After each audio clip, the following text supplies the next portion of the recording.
Expect ಮಾಡಿಲ್ವಾ ಸುರೇಶ?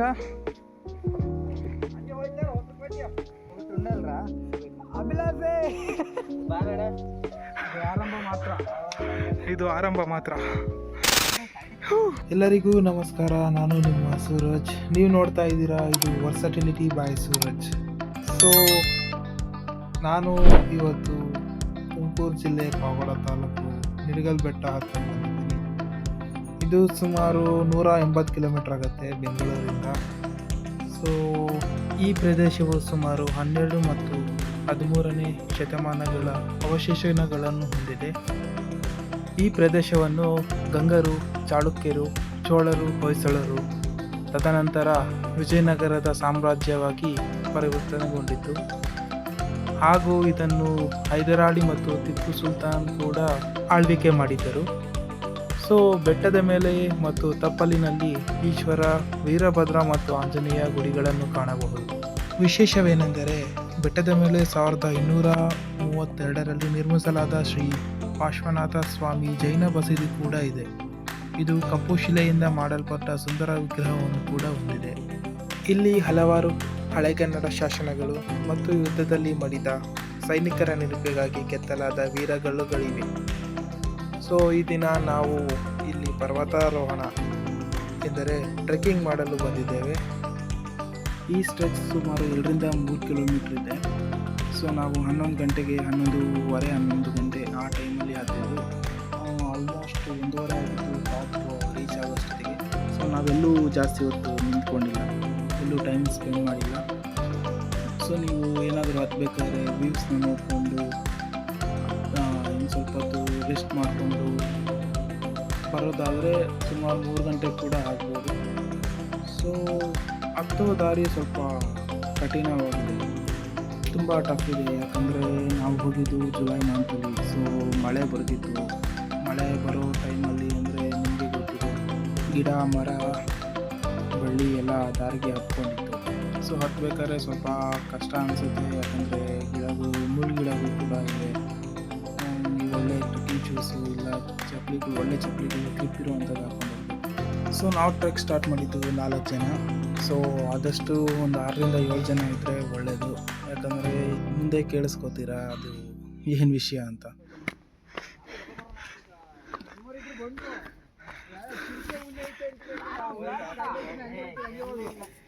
ಯಾರು ಬಂದಿಲ್ಲ ಅಣ್ಣ.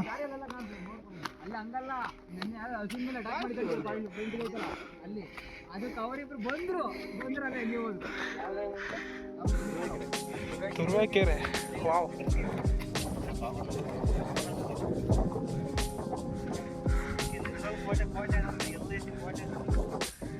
ಬನ್ನಿ ಹೋಗೋಣ.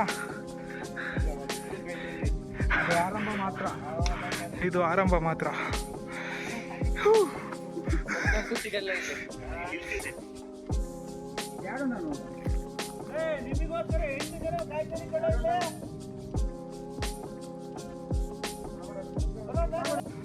ಸೊ ಕೇಳಿಸ್ಕೊಂಡ್ರಲ್ವಾ, ಈ ಬೆಟ್ಟದಲ್ಲಿ ಕರಡಿ, ಚಿರತೆ, ಹಾವು ಎಲ್ಲ ಕೂಡ ಇವೆ.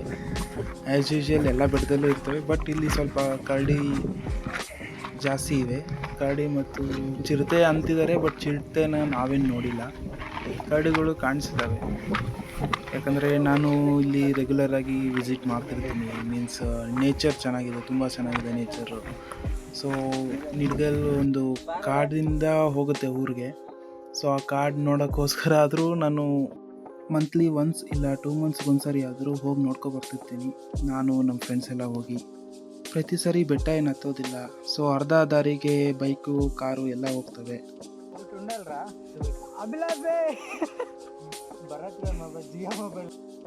ಸೊ ಬೆಟ್ಟದ ಸ್ಟಾರ್ಟಿಂಗ್ ಪಾಯಿಂಟ್ವರೆಗೂ ವೆಹಿಕಲ್ಸ್ ಹೋಗ್ತವೆ. ಸೊ ಅಲ್ಲಿಂದ ಸೀನರಿ ಚೆನ್ನಾಗಿದೆ.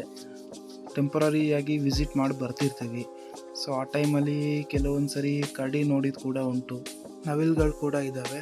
ಸೊ ನೀವೇನಾದರೂ ಟ್ರೆಕ್ ಮಾಡಬೇಕು ಅಂತ ಇದ್ದರೆ ಸೊ ಒಂದು 6ರಿಂದ 7 ಜನ ಆದರೂ ಇದ್ದರೆ ಒಂಥರ ಆರಾಮಾಗಿ ಹೋಗಿ ಬರ್ಬೋದು, ಸೇಫ್ಟಿಯಾಗಿ ಹೋಗಿ ಬರ್ಬೋದು.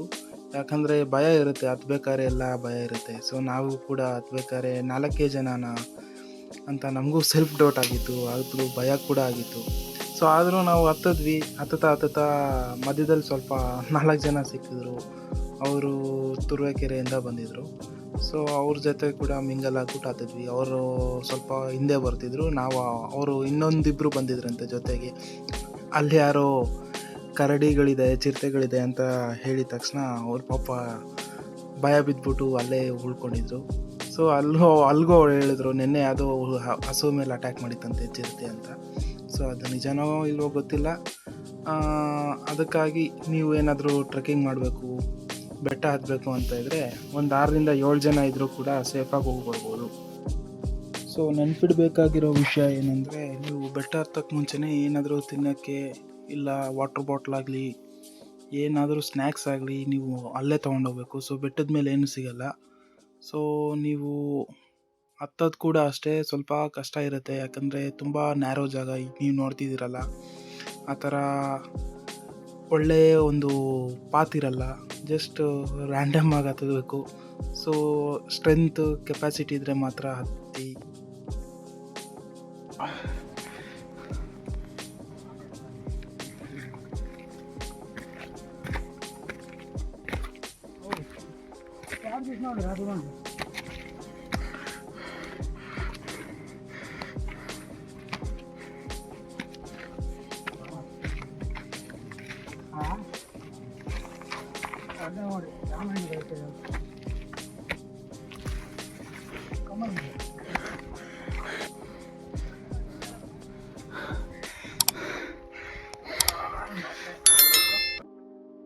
So best time to visit ಅಂದರೆ ಜುಲೈ ಅಂತಲೇ ಹೇಳ್ಬೋದು. ಯಾಕಂದರೆ ತುಂಬ ಗ್ರೀನ್ರಿ ತುಂಬ ಜಾಸ್ತಿ ಇರುತ್ತೆ. ನೀವು ಹತ್ತಬೇಕಾದ್ರೂ ಒಂದು ಫೀಲ್ ಕೊಡುತ್ತೆ. ಸೊ ನಾರ್ಮಲ್ ಸಮ್ಮರ್ ಟೈಮಲ್ಲಾದರೆ ತುಂಬ ಬಿಸಿಲು ಜಾಸ್ತಿ ಇರುತ್ತೆ. ಸೊ ಆಲ್ಮೋಸ್ಟ್ ಅಲ್ಲೆಲ್ಲ ಹಬ್ಬ ಆಗಿದ್ದು ನೆಕ್ಸ್ಟ್ ದಿನ ಎಲ್ಲ ಬೆಟ್ಟ ಹತ್ತಕ್ಕೆ ಬರ್ತಾರೆ. ಬೆಂಗಳೂರಿಂದ ಕೂಡ ವೀಕೆಂಡಲ್ಲೆಲ್ಲ ಬೆಟ್ಟ ಹತ್ತಕ್ಕೆ ಬರ್ತಾರೆ. ಬೆಂಗಳೂರು, ಚಿತ್ರದುರ್ಗ, ಚಳ್ಳಕೆರೆ ನಿಯರ್ ಬೈ ಪ್ಲೇಸಸ್ಸಿಂದ ಎಲ್ಲ ವೀಕೆಂಡಲ್ಲಿ ಟ್ರೆಕ್ಕಿಂಗ್ ಮಾಡೋಕ್ಕೆ ಬರ್ತಾರೆ. ಸೊ ಇದು ಟ್ರೆಕ್ಕಿಂಗ್ ಮಾಡೋಕ್ಕೆ ಬೆಸ್ಟ್ ಜಾಗ ಅಂತ ಕೂಡ ಹೇಳ್ಬೋದು. ಯಾಕಂದರೆ ಡಿಫಿಕಲ್ಟಿ ಲೆವೆಲ್ ಮಾಡ್ರೇಟ್ ಇರೋದ್ರಿಂದ ತುಂಬ ಕಷ್ಟನೂ ಆಗಲ್ಲ, ತುಂಬ ಸುಲಭವೂ ಇಲ್ಲ.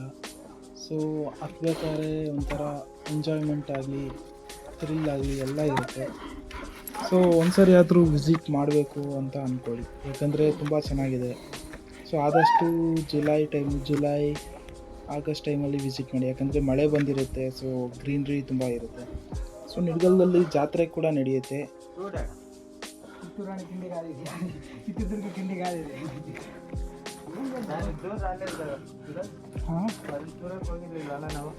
ಹೋಗಿದ್ವಲ್ಲ.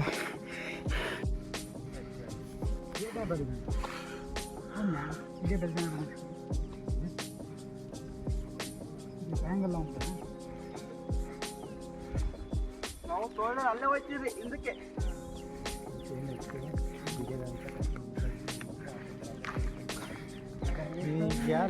ಲೈನ್ కదా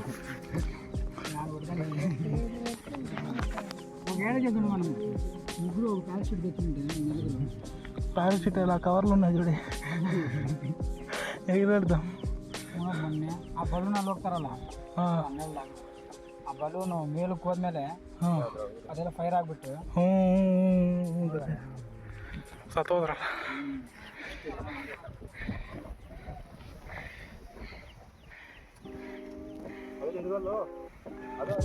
ಇದು ಎರಡು ಅದೇ.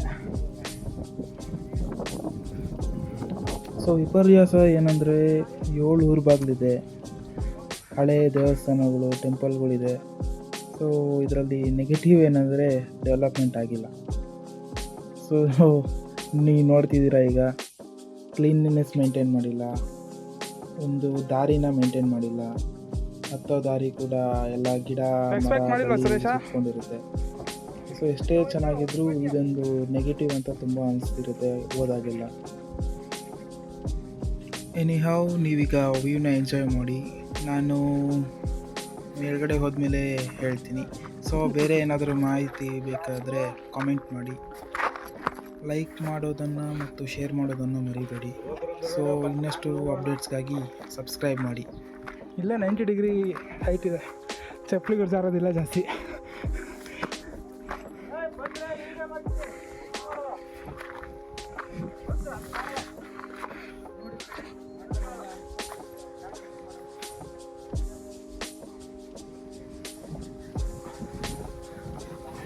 ನಿಧಾನಕ್ಕೆ ಹೋಗ್ರು.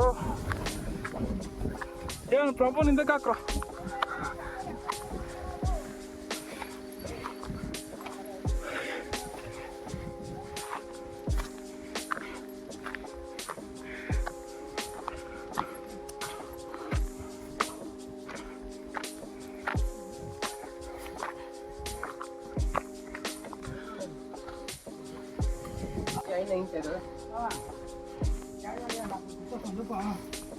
వాడు పోలీస్ ఆఫీసర్ అంటాడు. ఇంకేం అయిపోయా కదా. Wow, we did it, man.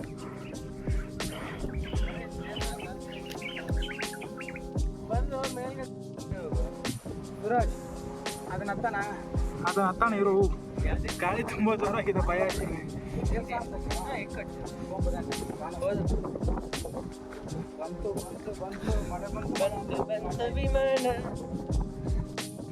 ಬರ್ತೈತೆ ಮಳೆ ಬರ್ತೈತೆ.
Level, peak high level.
అది కొట్టింది అని నాకు పిచ్చర్ బాగుండాలి. ಪಿಕ್ಚರ್ ಚೆನ್ನಾಗಿದೆ. ಬರ್ತೈತೆ ಮಳೆ ಈಗ ಹೋಗುತ್ತೆ ಹಂಗಾದ್ರೆ. ಮಳೆ ಆಗ್ತಿದೆ ಬ್ರೋ. ಭಾರತ್ ಗಾನ್ ಮಿಸ್ ಆದ.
ಬಂದಿದ್ದು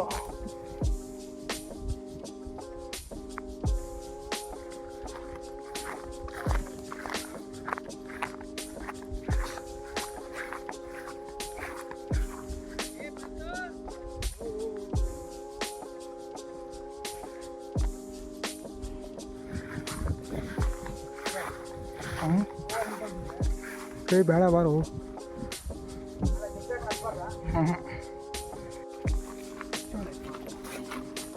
మాటి మంత పిచ్చోళ్ళు అయిపోయారు.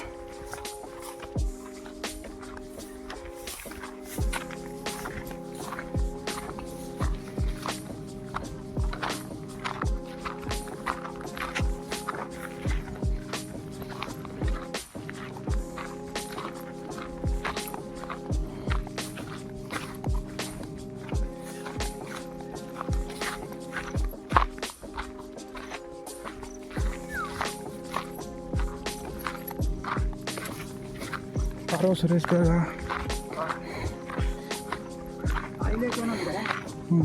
ಹಿಡಿಬೇಕಂದ್ರೆ ಮತ್ತೆ ಅಪ್ಡೇಟ್ ಆಗ್ತದೆ ನೋಡಿ. ಅದೇ